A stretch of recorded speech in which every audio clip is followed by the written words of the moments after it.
শীতের সময় মসাহ করে নিলে হয়ে যাবে, পা ধুইতে হবে না।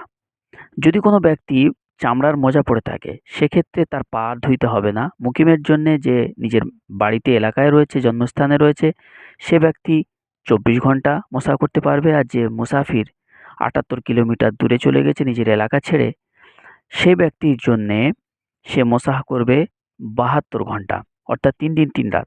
নিয়ম হলো এই, যখন আপনি পুরোপুরি উজু করে চামড়ার মোজাটা পরবেন, তারপর থেকে প্রথমবারে যখন আপনার ওযু নষ্ট হবে, তখন থেকে মুকিমের জন্য ২৪ ঘন্টা, মুসাফিরের জন্যে ৭২ ঘন্টা ধরা হবে। মনে করেন ফজরের অজুতে মোকাম্মল অজু করে আপনি চামড়ার মোজাটা পরেছেন, তখন থেকে সময় শুরু হবে না। তারপরে যখন আপনার অজু নষ্ট হবে প্রথমবারে, তখন থেকেই আপনার পা আর ধুইতে হবে না, শুধু মোসা করে নেবেন।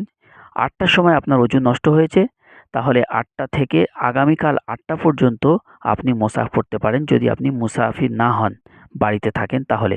আর যদি মুসাফির হয়ে যান, তাহলে ওই ৮টা থেকে আগামী ৭২ ঘন্টা পর্যন্ত আপনি মোসাহ করতে পারেন।